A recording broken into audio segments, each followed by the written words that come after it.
Hey guys, what's going on? Steve Araujo here from theBassHang.com, and I am at Form Factor Audio headquarters. I'm really stoked to be here. I've been using Form Factor Audio cabinets for some time now, probably 2 to 3 years, and I love their stuff. They're now coming out with amplifiers and amp heads, which I'm super excited about.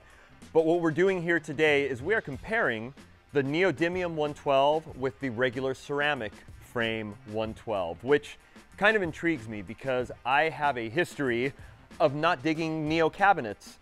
But the more I'm kind of trying them and playing them, they're getting better and better, and Form Factor is definitely on that cutting edge. I should say that I do have one of their 210 ceramic cabinets that blows me away. I still can't believe that a little 210 cab can exceed or keep up with a regular 410 cabinet, and it sounds so good. So, like I said, I'm here to kind of demo and try the Neo 112 and compare it to the ceramic frame 112.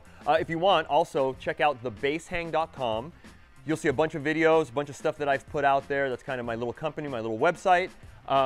You'll see most of the videos that I've done, 90% of them, if I'm taking the sound from the room or miking up a cabinet, this is the cabinet I'm using.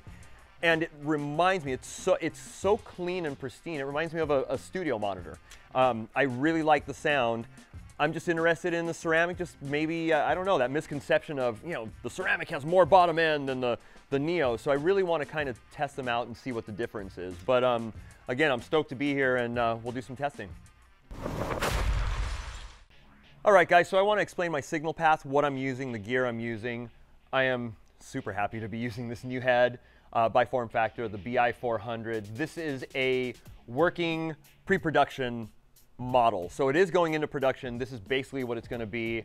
We're set flat because I think that's the best way to test something, is test it flat and see how it sounds. And it sounds punchy, man. It sounds great. On a side note, I am so impressed with this little amp because you can actually cut frequencies and it still sounds good, which normally doesn't really happen. Sometimes, a lot of times you're boosting stuff, but this is a great little head, about 400 watts, and that's on the conservative side at 4 ohms. So again, we're set flat. The bass that I'm playing is a Wilkins road tested. This is a roasted model, so it kind of really mimics an old dried out piece of wood from the neck to the body. Playing through, well, electronic wise, it has an Audaire preamp, and I'm set flat with the Audaire on the setting that's basically a passive jazz bass. So I'm not boosting anything. And then it has the Aguilar single coil pickups. So that's what I'm going to be playing through, and that's my signal path. Also picking up the audio with my lavalier here, going straight to tape. So kind of take it with a little bit of a caveat with sound pressure levels, because bass does produce that, but we're going to get some good sounds. It actually, we've been kind of testing it. It actually sounds really good. So next up, we're going to do some testing. All right, guys, so I'm going to play a little bit. I'm going to play a little finger style, and then I'm going to play a little slap, just some basic stuff so you can hear what this cabinet sounds like. I'm playing the 1B12L Neo 112, the BI400 set flat, and my Wilkins set flat. So here's kind of a, you know, here's a bass line.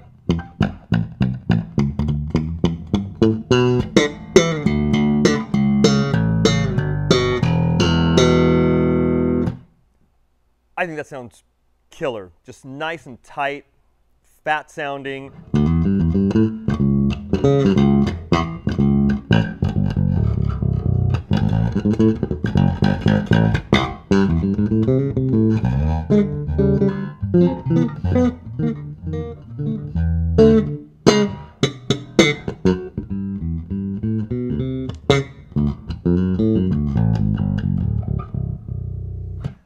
I like it because it's super expressive. I mean, I really, if I'm digging in,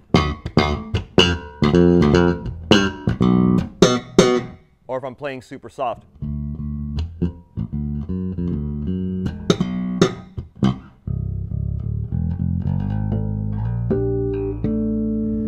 It's a very expressive cabinet. Again, it really reminds me of kind of a studio type of monitor. It's fast too.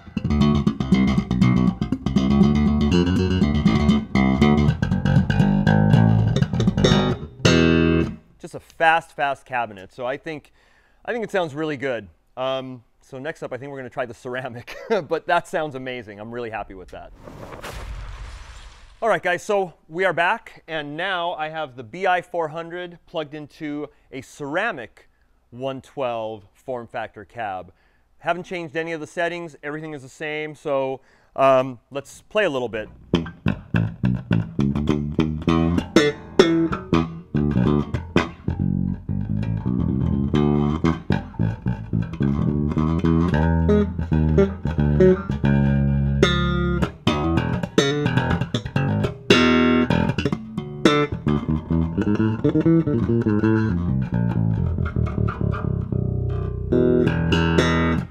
So I think a big difference that I hear is that the Neo has more natural snap and quickness, and that top end naturally, and the ceramic has a little bit more fundamental of that low end.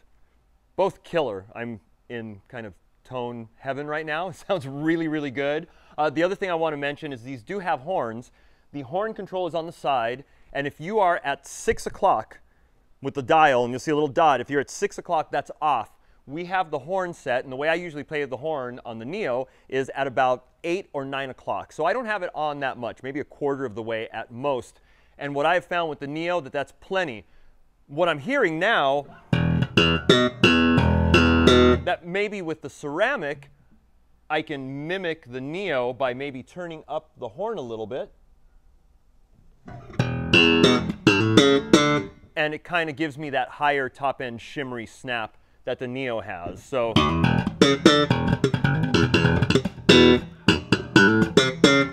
cabinet sounds great, man. And they're both 8-ohm cabinets, I should mention. So we are running 8-ohm cabinets on both of them. I'm pretty happy with both. They're they sound really, really good.